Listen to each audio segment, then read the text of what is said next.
passer, oindre. Et celui qui subit ce rituel, on l'appelle Massa, Massi, c'est-à-dire celui à qui on fait cela.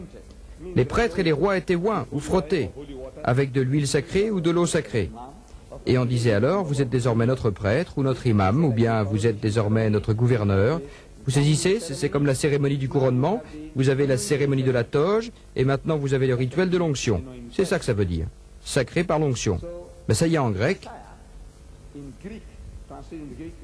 traduit en grec, c'est Christos.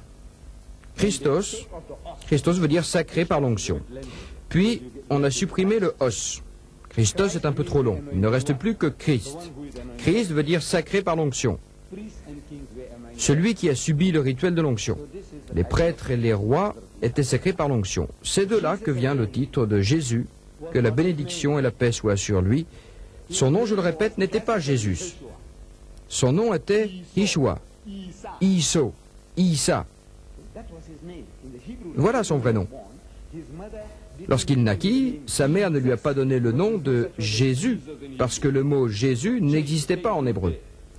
J, la lettre J, n'y était pas. Il est Isus, Iso, Isa, Ishua. Traditionnellement Ishua. Mais les Occidentaux avaient la mauvaise habitude, la manie d'ajouter Jésus là où il n'y avait pas Jésus. Ils étaient atteints de ce qu'on appelle la maladie du J. Ainsi, ils disaient Joseph au lieu de Youssef, Jacob au lieu de Yacoub. Johanna, ils l'appelaient Jean. Là où il n'y a pas un J, ils en ajoutent un. Ils latinisaient les mots, comme s'il s'agissait d'une langue occidentale. C'est une maladie qui frappe pratiquement tous les peuples, mais plus particulièrement les chrétiens. Ils rajoutent Jésus. Au lieu de Yahuwah, les témoins de Jéhovah disent Yahuwah. Ils ajoutent un J là où il n'y en a pas. Partout. Ils font du jaywalking en religion. Dans mon pays, on vous fait payer une amende pour jaywalking. Jaywalking, celui signifie traverser la rue en dehors des passages pour piétons. Chez nous, il y a des passages pour piétons sur les grandes routes, et si vous traversez partout ailleurs, la police vous arrête et vous fait payer une amende pour jaywalking. Les chrétiens ont commis un jaywalking à propos des noms propres. Partout et sans exception.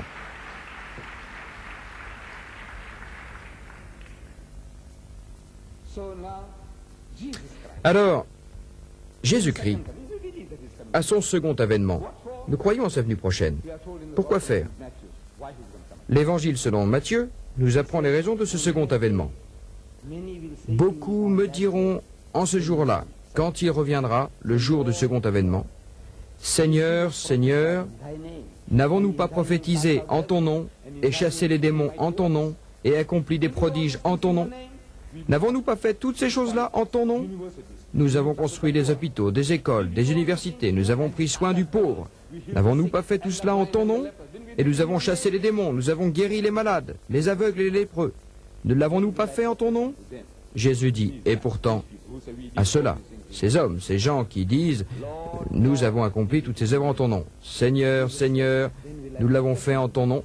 Jésus dit, à ceux-là, je confesserai alors, je ne vous ai jamais connu. Éloignez-vous de moi, vous qui avez agi au mépris de la justice. Déguerpissez et que je ne vous vois plus. Votre sac, allez-vous-en, ordure, je ne vous ai jamais connu.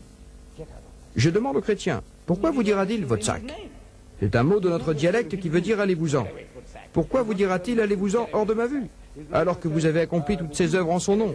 Il ne dira pas aux hindous allez-vous-en votre sac, il ne dira pas aux musulmans allez-vous-en votre sac, il ne dira pas aux juifs allez-vous-en votre sac, mais il le dira aux chrétiens, à ceux qui disent Seigneur, Seigneur.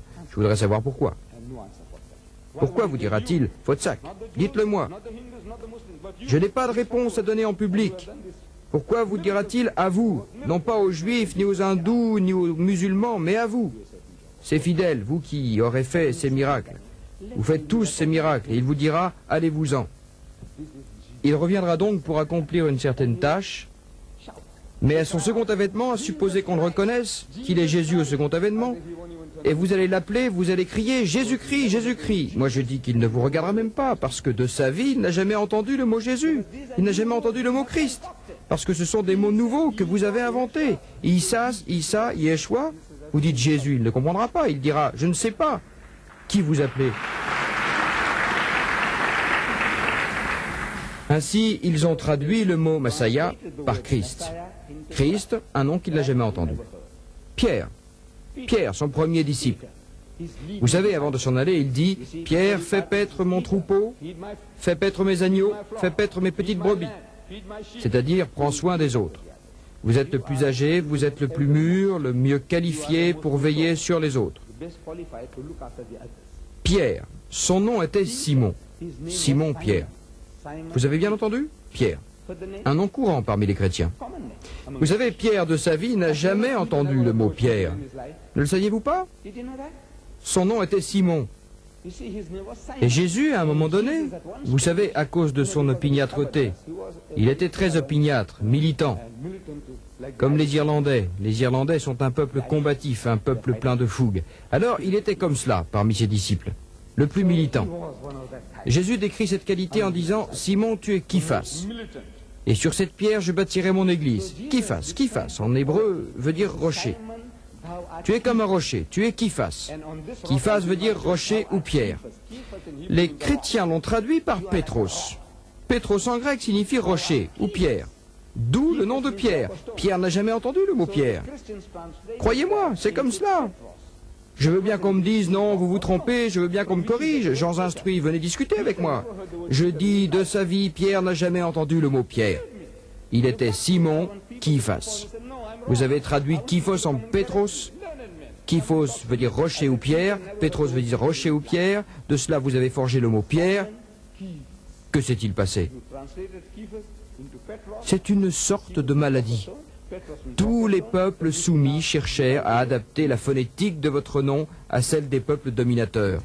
C'est le complexe d'infériorité dont nous souffrons tous.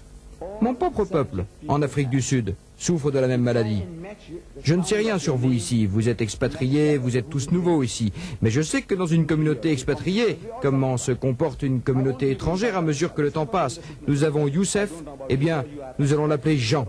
Nous avons Fatima, nous allons l'appeler Tima. Ça fait occidental. Vous savez, Tima.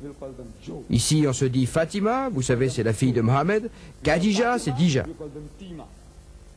Ibrahim, c'est Ibram. Abraham. Non. Ceci est le complexe d'infériorité dont nous souffrons tous. Et les chrétiens n'étaient pas à l'abri de cette maladie. Et cela crée des problèmes.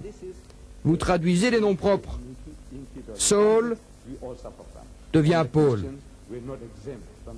Voyez-vous, si vous êtes chrétien et vous appelez votre fils Saul, on va penser que vous êtes juif.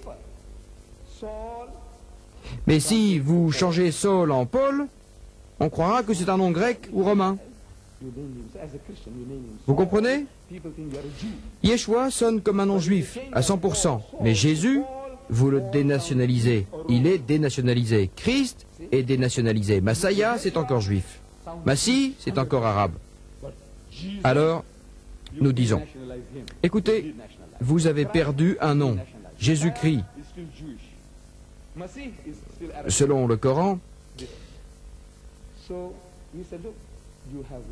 il dit, et lorsque Jésus, fils de Marie, dit, ô fils d'Israël, je suis le messager de Dieu auprès de vous. Je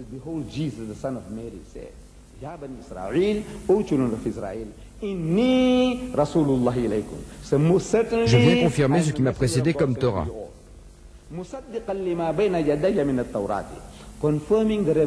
Et annoncer la venue d'un messager.